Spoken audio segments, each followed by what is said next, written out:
तो hello and welcome दोस्तों, स्वागत है आपका आज की एक और नई वीडियो में। तो आज की इस वीडियो में मैं आपको एक्सप्लेन करने वाला हूँ enemy series a gatherer adventure in isekai episode 7 के बारे में। तो चलिए करते हैं वीडियो को स्टार्ट। अगर आप चैनल पर नए हो तो जल्दी से चैनल को सब्सक्राइब कर लो। एपिसोड की स्टार्टिंग होती है जहाँ पर हम देखते हैं लॉर्ड को, जो कि ताकेरू से कहते हैं कि ताकेरू प्लीज़ मेरी बीवी को बचा लो। एंड हम देखते हैं कि ताकेरू उनसे कहता है कि अगर आपको मुझ पर ट्रस्ट है तो मैं आपकी बीवी को ज़रूर बचा लूँगा। एंड हम फाइनली देखते हैं कि जो क्लेस्टोन होता है वो ताकेरू से पूछता है कि क्या तुम इनके ऊपर भी उसी स्पेल का इस्तेमाल करने वाले हो जो तुमने मुझ पे किया था। बट हम ताकेरू को देखते हैं जो कि मना कर देता है और कहता है कि नहीं, बिल्कुल भी नहीं, क्योंकि जिस स्पेल का इस्तेमाल मैंने तुम पे किया था उसमें काफ़ी सारा माना इस्तेमाल होता है और मुझे नहीं लगता है कि ये अपने इस स्थिति में उसको झेल भी पाएंगी। एंड हम देखते हैं कि तभी ताकेरू उनसे पूछता है कि आपने कहा था कि आपकी आंखें इस अंधेरे के अलावा कहीं और नहीं देख पाती हैं, यानी कि आपकी आंखों में कोई प्रॉब्लम है। एंड हम देखते हैं कि जो ताकेरू होता है वो अपने हीलिंग मैजिक का इस्तेमाल करता है उसके ऊपर और कहता है कि मुझे नहीं लगता कि मैं इनके अंदर जो माना है वो इतना तेज़ी से इनके अंदर डाल सकता हूँ, इसीलिए मुझे धीरे धीरे करके अपने माना को इसके अंदर डालना होगा। एंड हम फाइनली देखते हैं कि वो काफ़ी देर तक अपने स्पेल का इस्तेमाल करता है एंड उसके बाद हम देखते हैं कि उसकी आंखें काफ़ी अच्छी हो जाती है। एंड हम फाइनली देखते हैं कि ताकेरू उनसे पूछता है कि क्या अब आप देख सकती हैं। तभी हम देखते हैं कि जो वो मैडन होती हैं वो कहती हैं कि बिल्कुल, मैं अब अच्छे से देख सकती हूँ।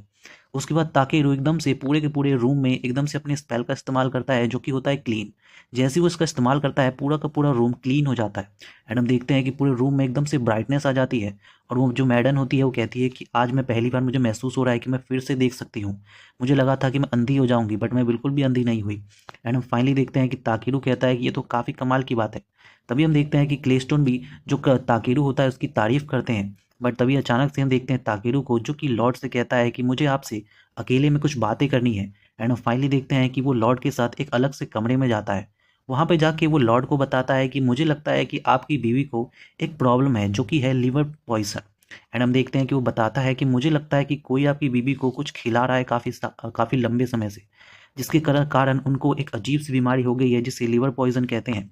एंड हम देखते हैं कि ये सुनकर जो लॉर्ड होता है वो कहता है कि इसका मतलब है कि तुम मुझे कह रहे हो कि कोई इस मैंशन में है जो कि उन्हें इस तरीके की पॉइजनस चीज़ें खिला रहा है। तभी हम देखते हैं कि ताकेरू कहता है कि बिल्कुल आपने सही समझा। और वो कहता है कि वेल, मुझे फ़िलहाल इसके बारे में कुछ खास पता नहीं है कि ये पॉइज़न किस तरीके का है, इसीलिए मैं उनको किसी भी तरीके का एंटीट्यूड नहीं दे सकता हूँ। तो उसके लिए मुझे उसके बारे में पहले पता करना होगा। तभी हम देखते हैं कि जो वो लॉर्ड होते हैं वो कहते हैं कि अच्छा, तो तुम्हारा कहने का मतलब है कि इस पॉइज़न का तुम एंटीट्यूड ढूंढ सकते हो। तभी हम देखते हैं कि जो ताकेरू होता है वो कहता है कि फ़िलहाल तो नहीं, बट अगर आप चाहें तो आप उसके लिए एक ऑर्डर दे सकते हैं। बट तभी हम देखते हैं कि जो वो लॉर्ड होता है वो कहता है कि ये होना मुश्किल है, हम उसके एंटीट्यूड को नहीं ढूंढ सकते हैं। तभी हम देखते हैं कि ताकेरू उनसे पूछता है कि ऐसा क्यों। तभी वो लॉर्ड उसे बताते हैं कि ये जो तुमने पॉइज़न बताया है यानी कि लेयर पॉइज़न, ये बहुत ही पुराना पॉइज़न है, यानी कि एक फॉरबिडन पॉइज़न। और शायद इसका जो एंटीट्यूड है वो भी फॉरबिडन है, यानी कि कोई उसके बारे में नहीं जानता है। तभी हम देखते हैं कि ताकेरू कहता है कि मैं उसको बना सकता हूँ, अगर मुझे केवल इतना पता चल जाए कि जो पॉइज़न है वो किस चीज़ से बनता है। तभी हम देखते हैं कि जो पीछे खड़ा क्लेस्टोन होता है वो कहता है कि तुम जितने आसानी से ये कह रहे हो उतना आसान नहीं है, क्योंकि हमें कहीं नहीं पता कि वो कहाँ मिलेगा उस तरीके की चीज़ें।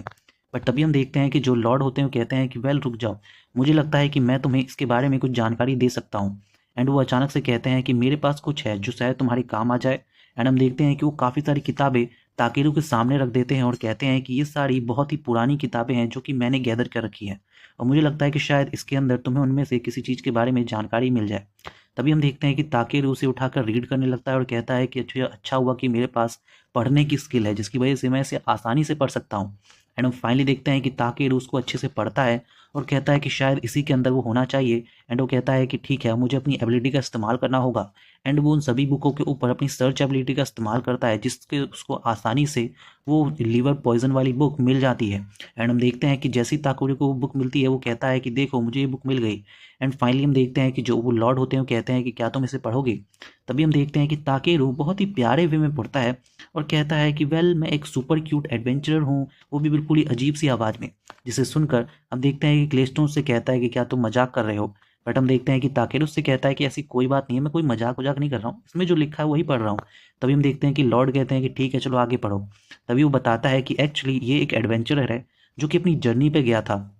उस जर्नी पे घूमते हुए उसे एक अजीब सा लेक मिला, जहाँ पे उसे एक अजीब तरीके का उस लेक के पास एक स्क्रप्चर मिला था स्टोन का, जिस पे एक हॉर्स बना हुआ था। एंड इसमें लिखा हुआ है कि उस स्क्रप्चर के नीचे कुछ बहुत ही खूबसूरत पौधे खिले हुए थे जो कि बिल्कुल गोल्डन कलर के थे। और बताया जाता है कि वो जो गोल्डन कलर के पौधे थे उन्हें ही लिवर पॉइजन कहा जाता है, यानी कि उसी से वो लिवर पॉइजन बनता है।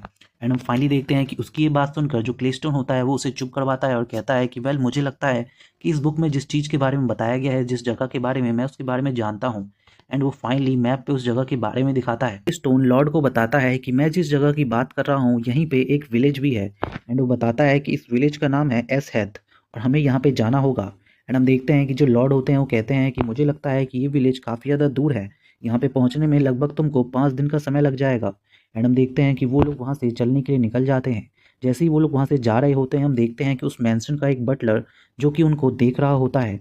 एंड अचानक से वो एक खिड़की से एक कबूतर को वहाँ से निकालता है, उड़ाता है, यानी कि उसके साथ कोई मैसेज भेजता है। तभी हम देखते हैं ताकिरू को, जो कि कहता है कि मैंने यहाँ आसपास में एक बैरियर बिछा दिया है, जिसके बाद कोई भी अगर उस मैडन को नुकसान पहुँचाने की कोशिश करेगा हमारे जाने के बाद तो हम आसानी से उसको पता कर पाएंगे।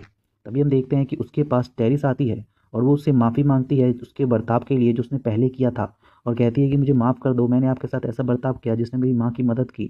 तभी हम देखते हैं कि ताकेरू से कहता है कि कोई बात नहीं, अगर तुम्हें तुम्हारी गलती का एहसास हो गया तो अब कोई फ़र्क नहीं पड़ता है, बट मैं तुम्हें बस इतना ही कहना चाहूँगा कि जब भी तुम अगली बार से कोई भी काम करो तो वो करने से पहले तुम सोच लेना कि तुम्हारा जो एक्ट है वो किस तरीके का है। और हम देखते हैं कि जो टेरिस होती है वो कहती है कि ठीक है, मैं ज़रूर करूँगी। तभी हम देखते हैं कि जो ताकेरू होता है उसे बताता है कि मुझे लगता है कि मेरे जाने के बाद शायद हो सकता है कि इस मेंशन में कोई तुमसे कहे कि हम लोग बुरे इंसान हैं और हमसे दूर रहना चाहिए तुम्हें, तो तुम्हें उसकी बात को नहीं सुनना है और तुम्हें ये बात आके अपने फादर को बतानी है। एंड हम देखते हैं कि ताकेरू की बात सुनकर जो टेरिस होती है वो मान जाती है। उसके बाद हम देखते हैं कि ताकेरू को, जो कि कहता है कि ठीक है, अब तुम्हें अपने फादर के पास रहना है एंड अच्छे से बिहेव भी करना है। एंड उसके बाद हम देखते हैं ताकेरू को, जो कि क्लेस्टोन के साथ मिलकर वहाँ से जाने लगता है। वो एक घोड़े पे बैठते हैं जो कि काफ़ी बढ़िया घोड़ा लगता है। एंड हम फाइनली देखते हैं कि रास्ते में जाते हुए ताकेरू को लगता है कि उन्हें जाने में काफ़ी ज़्यादा टाइम लग जाएगा, तो वो अपने घोड़ों के ऊपर एक अजीब सा मैजिक करता है जिससे उनकी स्पीड कुछ ज़्यादा ही बढ़ जाती है। एंड हम फाइनली देखते हैं कि चलते चलते उनको रात हो जाती है। रात को वो लोग एक जगह पे रुकते हैं एंड वहाँ पे काफ़ी बढ़िया लजीजदार खाना बना के खाते भी हैं। उसके बाद हम फिर देखते हैं कि रात को कुछ देर आराम करने के बाद वो लोग वहाँ से निकलते हैं एंड फिर से चलने लगते हैं। काफ़ी देर चलने के बाद हम फाइनली देखते हैं कि वो लोग उस विलेज के काफ़ी पास पहुँच जाते हैं। जैसे ही वो वहाँ पे पहुँचते हैं हम देखते हैं कि उस विलेज की हालात बहुत ज़्यादा बुरे होते हैं। वहाँ पे सभी तरफ जितने भी पेड़ होते हैं वो सूख जाता है, ऐसा लगता है कि यहाँ पे बहुत ही सूखा पड़ा हुआ है। तभी ताकेरू कहता है कि क्या सच में यहाँ पे कोई विलेज है? तभी क्लेस्टन कहता है कि वेल, जब मैं पिछली बार आया था तो यहाँ पे ज़रूर एक विलेज था। तभी ताकेरू कहता है कि यहाँ पे तो ऐसा लग रहा है कि काफ़ी समय से यहाँ पे कोई बारिश ही नहीं हुई है। तभी हम देखते हैं कि क्लेस्टन कहता है कि हाँ ज़रूर, ये बात ठीक है, बट मुझे नहीं लगता कि वो तालाब अभी तक सूखा होगा, क्योंकि वहाँ पे काफ़ी ज़्यादा पानी है। एंड हम फाइनली देखते हैं कि वो लोग उस तालाब के पास पहुंचते हैं जहाँ पे अभी भी काफ़ी ज़्यादा पानी है। तभी हम देखते हैं ताकिरू को, जो कि उस तालाब के अंदर जाके चेक करता है। एंड वो कहता है कि इसे देख के ऐसा लग रहा है कि किसी ने इसके साथ छेड़छाड़ की है इस तालाब के साथ। तभी अचानक से हम देखते हैं कि वहाँ पे गांव के कुछ लोग आ जाते हैं, जो कि उनके ऊपर भड़कने लगते हैं और कहते हैं कि तुम लोग यहाँ पे क्या कर रहे हो। तभी ताकेरू उनको बताता है कि मेरा नाम ताकेरू है और मैं एक एडवेंचरर हूँ और मैं यहाँ पे गिल्ड के द्वारा आया हूँ एक क्वेस्ट लेके। एंड हम देखते हैं कि उसकी बात सुनकर वो लोग कहते हैं कि अगर ऐसा है तो तुम जल्दी से मुझे प्रूफ करो कि तुम गिल्ड की तरफ से आए हो। तभी हम देखते हैं कि क्लेस्टोन उन्हें प्रूफ करता है अपने ब्रेसलेट से कि मैं एक ए रैंक एडवेंचरर हूँ। एंड हम देखते हैं कि उसकी ये बात सुनकर वो लोग फाइनली उनसे बात करने लगते हैं। तभी अचानक से हम देखते हैं कि उनमें से जो एक बच्ची होती है वो नीचे गिर जाती है। तभी ताकेर उसकी मदद करता है और कहता है कि ये क्या, इसे देखने में तो ऐसा लग रहा है कि ये काफ़ी ज़्यादा पतली है। एंड वो उनसे पूछता है कि क्या तुम लोगों ने काफ़ी दिनों से खाना नहीं खाया है। तभी हम देखते हैं कि वो लोग बताते हैं कि तुम्हें कैसे पता चला। तभी अचानक से वो लोग ताकेरू को अपने विलेज में ले जाते हैं और बताते हैं कि अभी से लगभग 10 महीने पहले की बात है, जब सब कुछ चेंज हुआ था और हमारा जो ये तालाब था वो पॉइजनस हो गया। ऐसा लगा कि शायद कोई श्राप है। और अचानक से हम देखते हैं कि जो वो लोग होते हैं वो बताते हैं कि इसके बाद हमारे उस तालाब में काफ़ी सारी मछलियाँ हुआ करती थी जो कि मर गई और हमारे पास खाने का भी कोई साधन नहीं बचा, इसलिए हमारी हालत ऐसी हो गई। उसी समय हमारे विलेज में एक मर्चेंट यानी कि व्यापारी आया, जिसका नाम था मिस्टर एग्रेज, और उन्होंने हमारे विलेज को बचाया। उन्होंने कहा कि वो हमारे विलेज को काफ़ी सारा पानी देंगे, बट उनके बदले में उन्हें केवल वो गोल्डन फ्लावर्स चाहिए जो कि हमारे पास काफ़ी सदियों से हैं। और हमें बताया जाता है कि जो वो गोल्डन फ्लावर्स होते हैं उन्हें फ्लावर ऑफ गॉड कहा जाता है, क्योंकि वो जनरेशन से उस विलेज के पास हैं एंड वो उसे उगाते हुए आए हैं। वो बताते हैं कि वो इस फ्लावर को एक सीक्रेटली जगह पे उगाते हैं ताकि कोई भी उसके बारे में जान ना सके, क्योंकि उनको भगवान का पौधा माना जाता है, यानी कि वो काफ़ी पूजनीय है। और तभी हम देखते हैं कि वो लोग बताते हैं कि जो वो मर्चेंट आया था उसने हमसे कहा था कि वो हमें 60 बैरल पानी देगा, जिसके बदले में वो हमसे हर महीने कुछ फूल लिए करेगा, ये गोल्डन वाले। एंड हम फाइनली देखते हैं कि ताकेरू उनकी बात सुनकर कहता है कि ये तुम क्या कह रहे हो। और तभी हम देखते हैं कि जो वो लोग होते हैं वो बताते हैं कि उसने हमें पानी तो दिया, बट हम उस पानी का इस्तेमाल खेती के लिए नहीं कर सकते थे, इसीलिए हम लोगों के पास खाने के लिए कुछ भी नहीं बचा और हमारी हालत कुछ इस तरीके की हो गई। तभी हम देखते हैं कि ताकेरू उससे कहता है कि अच्छा, तो ये इसके कारण हुआ है, और मुझे लगता है कि यहाँ पे काफ़ी समय से बारिश भी नहीं हुई है। और तभी ताकेरू उससे कहता है कि वेल, मुझे तो लगता है कि उस व्यापारी ने तुम लोगों को ठगा है और कुछ नहीं, वो एक बहुत ही बुरा व्यापारी है। बट तभी हम देखते हैं कि जो उस गांव के लोग होते हैं वो कहते हैं कि ये तुम कैसे कह सकते हो, वो कोई भी बुरे इंसान नहीं थे, वो तो काफ़ी काइंड इंसान थे। बट तभी हम देखते हैं कि ताकेरू उससे कहता है कि ये कैसे हो सकता है, तुम ही सोचो कि वो एकदम से तब आया जब तुम्हारा जो ये पॉन्ड था या जो कह सकते हैं लेक था, वो सूखने लगा या उसके अंदर पॉइजन आने लगा। ये थोड़ा सस्पिशियस नहीं लग रहा? और वैसे भी जब मैं उस पॉन्ड के पास गया था तो मैंने वहाँ पे पाया कि उसे ख़राब करने में किसी का हाथ था, इसकी वजह से मुझे लगता है कि शायद इसके पीछे उसी का हाथ है। एंड हम फाइनली देखते हैं जो ताकेरू होता है उसकी ये बात सुनकर वो गांव वाले कहते हैं कि इसका मतलब है कि उन्होंने हमें धोखा दिया। एंड हम देखते हैं कि ताकेरू कहता है कि कोई बात नहीं, मैं उसको छोड़ूंगा नहीं, मैं उसका जो भी प्लान है उसको बर्बाद करके रख दूंगा। एंड हम देखते हैं कि ताकेरू अपने बी से कहता है कि तुम आसमान में जाओ और अपने स्पिरिट मैजिक का इस्तेमाल करो। एंड हम देखते हैं कि जो बी होता है वो आसमान में जाके अपने स्पिरिट मैजिक का इस्तेमाल करता है, जिससे सभी तरफ एकदम से बादल आ जाते हैं काले काले एंड बारिश होनी स्टार्ट हो जाती है। एंड हम फाइनली देखते हैं कि उनके गांव में पहली बार इतने दिनों में बारिश होती है। उसके बाद हम देखते हैं कि ताकेरू बी को वापस बुला लेता है काफ़ी देर बारिश होने के बाद। एंड उसके बाद ताकेरू उन सभी पे क्लीन मैजिक का इस्तेमाल करता है, जिनसे वो सभी काफ़ी अच्छे तरीके से क्लीन हो जाते हैं, साथ ही मन वो उनके गांव के घरों को और जगहों को भी साफ कर देता है। एंड हम देखते हैं कि इसके बाद ताकेरू उन सभी के लिए काफ़ी बढ़िया बढ़िया खाना बनाता है एंड उन सबको खाना खिलाता भी है एंड उन लोगों को खाना काफ़ी ज़्यादा पसंद आता है। उसके बाद हम देखते हैं कि जो वो एल्डर होता है वो ताकेरू को थैंक्स कहता है इन सभी चीज़ों के लिए। बट तभी ताकेरू उनसे कहता है कि वेल, मैं आपसे कहना चाहता हूँ कि मुझे थैंक्स नहीं चाहिए, बट मैं यहाँ पे आया हूँ कि आप मुझे वो गोल्डन फ्लावर्स दिखा सके, क्योंकि मुझे उसकी ज़रूरत है, क्योंकि मैं किसी के लिए उसके बदले में एटीट्यूड बनाना चाहता हूँ, जिसके लिए मुझे उस फ्लावर्स की ज़रूरत है। तभी हम देखते हैं कि वो एल्डर कहता है कि ठीक है, मैं आपको पौधे ज़रूर दूंगा, बट क्या इतना ही आपके लिए काफ़ी होगा, क्योंकि आपने हमारे लिए काफ़ी कुछ किया है। बट तभी हम देखते हैं कि ताकेरू से कहता है कि कोई बात नहीं, मैंने जो भी किया इसके लिए मुझे कुछ और नहीं चाहिए। तभी हम देखते हैं कि गांव के बहुत सारे बच्चे ताकेरू के पास आते हैं एंड उससे कहते हैं कि क्या आप हमें उठाएंगे, हम आपके साथ चलते हैं और आपको इस पूरे के पूरे विलेज को घुमाएंगे, साथ ही में हम आपको वो जगह भी दिखा देंगे। तभी हम देखते हैं कि चलते हुए ताकेरू उनसे कहता है कि ठीक है, चलो मैं तुम्हें लेकर चलता हूँ। एंड हम देखते हैं कि वो ताकेरू को अपने गले पे ऊपर उठाकर उन लोगों को घुमाते हुए ले जाता है। तभी हम देखते हैं कि जो बच्चे होते हैं वो बताते हैं कि ये देखो, ये हमारा एक सीक्रेट बेस है। एंड वो उनको अपने सीक्रेट बेस पे ले जाते हैं, जो कि एक छोटा सा रूम होता है। उस रूम के अंदर बहुत सारे पौधे ड्रम रखे होते हैं, या कह सकते हैं डब्बे, जिस डब्बे के अंदर बहुत सारी गुठलियाँ होती हैं। एंड हम देखते हैं कि ताकेरू जैसे ही उन गुठलियों को उठाता है, उन गुठलियों में से एक अजीब सा सॉस निकलने लगता है, ये कह सकते हैं अजीब सा रस निकलने लगता है, जिसे देखकर ताकेरू कहता है कि ये क्या है। वो उसको चाट के देखता है, उसको चाटते ही उसे याद आता है कि ये तो वही सॉस है जो वो अपने दुनिया में खाया करता था। एंड जैसे ही वो उसे खाता है वो कहता है कि अरे हाँ, ये तो वही है, सोया सॉस। एंड हम देखते हैं कि उसकी आंखें चमकने लगती हैं। दूसरी ओर हम सीन देखते हैं उस मैंशन का, जहाँ पे ताकेरू ने जो वो बैरियर लगाया होता था वो बैरियर बच जाता है। एंड हम देखते हैं कि हमें बताया जाता है कि ताकेरू ने जब वो बैरियर लगाया था तो उसने कहा था कि जो भी इन्हें नुकसान पहुंचाना चाहता है, जब भी वो यहाँ आएगा तो ये बैरियर अपने आप तेजी से आवाज़ करने लगेगा। तभी हम देखते हैं कि टेरिस कहती है कि ये तो वही बैरियर है, मुझे लगता है कि माँ की जान खतरे में है। एंड हम देखते हैं कि वो भागते हुए अपनी माँ के कमरे के पास जाती है। जैसे ही वहाँ पे जाती है वो देखती है उस लाल कलर के बालों वाले उस बटलर को, जो कि उससे कहता है कि टेरिस, तुम यहाँ पे क्या कर रही हो। बट तभी हम देखते हैं कि टेरिस उससे कहती है कि मुझे लगता है कि तुम ही हो जो तुम मेरी माँ को मारना चाहते हो। बट तभी हम देखते हैं कि जो वो बटलर होता है वो कहता है कि ये तुम क्या कह रही हो, ये कैसे हो सकता है। बट तभी हम देखते हैं कि जो वो टेरिस होती है वो कहती है कि बट ताकेरू ने तो ऐसा ही कहा था कि जो भी तुम्हारी माँ को मारना चाहता है उसके यहाँ पे आते ही आवाज़ होगी।